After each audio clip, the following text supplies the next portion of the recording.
आप ये कबूल कर लें कि आपके प्रधानमंत्री जी कमजोर हैं, और अगर आप ये मानते हैं कि आपके प्रधानमंत्री की छाती 56 इंच की है, तो उस 56 इंच के व्यक्ति से कहिए कि हमारी इस मांग को 90वीं अनुसूची के अंदर डाल के हमें हमारा अधिकार दे। ये कौम अपनी मांग के लिए या तो मर जाएगी या मार देगी, लेकिन अब इनके सामने हाथ नहीं फैलाएगी। अगर अब भी मौका है, आज सत्ता आपके पास है, कलम आपके पास है, कुर्सी आपके पास है, पावर आपके पास है, हमारा अधिकार हमारे को दे दो।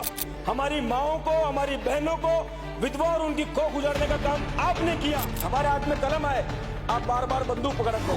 हम चाहते हैं हमारा बेटा कुर्सी के ऊपर बैठे, आप हमारे बेटे को बार बार जेल के अंदर भेजना चाहते हैं। कहाँ गया आपका समझौता? आपको सुप्रीम कोर्ट में जाने की जरूरत नहीं थी, जब एक बार अधिसूचना मिल चुकी थी।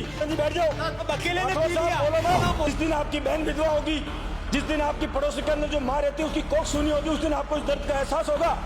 आप हमारी कौम से खिलवाड़ करने का काम मत करिए। इस कौम ने अपना वैभव खो दिया इस देश के लिए, आप उस कौम को मजाक बनाना चाहते हैं। हम जेल जाने से डरते हैं, ना हम मुकदमों से डरते हैं और ना मरने से डरते हैं, लेकिन हम वादा खिलाफी से डरते हैं, क्योंकि हम पन्ना दाई के वंशज हैं, जिसने अपने बेटे की गर्दन कटा दी, लेकिन जिसका अन्न खाया था उससे वादा खिलाफी नहीं करी थी। इसलिए मैं आपसे कह रहा हूं कि हमसे वादा खिलाफी मत करो। अगर हमसे वादा खिलाफी करोगे तो आपका पता भी नहीं लगेगा। आपके सामने हाथ नहीं फैलाना चाहते। हम वो कौम है जिस कौम ने हिंदुस्तान की धरती को आजाद कराने के लिए दन्ना कोतवाल के रूप के अंदर लड़ाई शुरू करी थी। हम वो कौम है जिस कौम के बेटे सरदार वल्लभ भाई पटेल ने इस देश को एक करने का काम किया था। हम वो कौम है जिस कौम का शासन आसिन से लेकर अफगानिस्तान तक था, और जिस कौम का नाम अफगानिस्तान के राष्ट्रगान के अंदर आता है। उस कौम के आगे, जिस कौम के आगे वीर लगता है, उस कौम को आपने खिलवाड़ का विषय बना दिया। हमने आरक्षण इसलिए मांगा क्योंकि इस देश के अंदर अधिकार की लड़ाई लड़ते लड़ते, इस देश की रक्षा की लड़ाई लड़ते लड़ते, इस देश पर आक्रमण करने वाले लोगों से लड़ाई लड़ते लड़ते हमारी कौम ने अपना वैभव खो दिया, और मजबूरी में हमारे को पहाड़ों के ऊपर जाना पड़ा। और पहाड़ों के ऊपर जाने के बाद जब ये पूरी देश और दुनिया आगे बढ़ गई और हमारी कौम इस दुनिया के साथ कदम बढ़ाने के अंदर पीछे रह गई, तब हमारा बेटा भी कलेक्टर बनना चाहिए, हमारा बेटा भी एसपी बनना चाहिए, हमारे बेटे के हाथ में भी कलम आनी चाहिए, और उस कलम के माध्यम से वो 36 कौम की सेवा करने का काम करे। लेकिन उसके बदले में आपने क्या दिया? आपने हमारी खून से धरती को लाल कर दिया।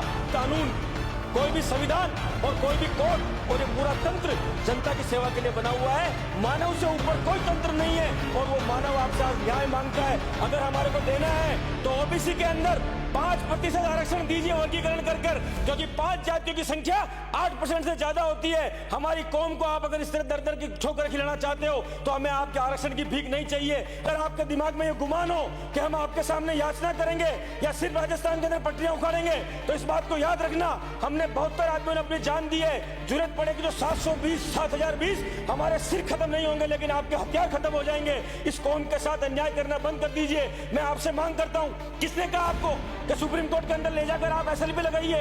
अगर आपका मन साफ था तो जिस अधिसूचना से पिछली सरकार 1% का फायदा हमारे को दे रही थी, वो 1% का फायदा आप लगातार देते रहते, तो मेरी कौम को आपके सामने हाथ नहीं फैलाना पड़ता। हमारा नौजवान बच्चा आज नौकरी करना चाहता है, 1252 की आप बात करते हैं, कभी कांग्रेस तारीफ करती है, कभी बीजेपी तारीफ करती है। इस कौम के साथ आप कब तक अन्याय करते रहेंगे? कब तक हमारे खून से राजस्थान की धरती के ऊपर आप होली खेलते रहेंगे?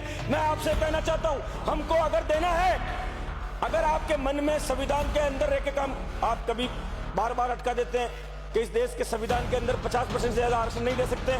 इस प्रदेश के अंदर और भी प्रदेश है जिनके अंदर 50% की सीमा को उन्होंने लांघा है। बार आप कभी कह देते हैं कि 90वीं अनुसूची के अंदर जब लोकसभा और राज्यसभा किसी बात को पारित कर देगी, जब पूरा देश किसी एक बात के लिए एकमत हो जाएगा, तो कोई ऐसी अनुसूची नहीं है जिसके अंदर परिवर्तन नहीं हो सकता। अगर आपका मन साफ है, अगर आप गुजरों को आरक्षण देना चाहते हैं, अगर आप ये चाहते हैं कि हमें सिर्फ वोट बैंक नहीं बनाया जाए, तो आप लोग हमारी कौम के बच्चों को आरक्षण देने के लिए हमारे इस आरक्षण को 90वीं अनुसूची के अंदर डलवाइए। और मैं आपसे मांग करता हूं सदन के अंदर, और ये मांग सिर्फ कांग्रेस बीजेपी के राज में नहीं, मैंने कांग्रेस के राज के अंदर भी भिलवाड़ा की धरती के ऊपर आंदोलन किए थे, और वो आंदोलन के मुकदमे आज भी हमारे ऊपर चल रहे हैं। आप हमको 50% के अंदर आरक्षण क्यों नहीं देना चाहते?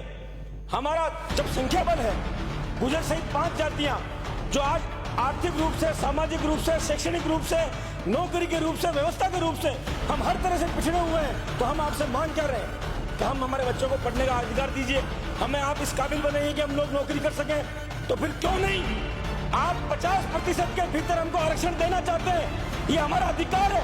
हमने इस देश के लिए अपने प्राणों की बलि दी है, हमने इस देश की आजादी के लिए लड़ाई लड़ते लड़ते अपना वैभव को खो दिया है। आज हमारा बच्चा इस बात की राह देखता है कि हमारे को न्याय मिलेगा।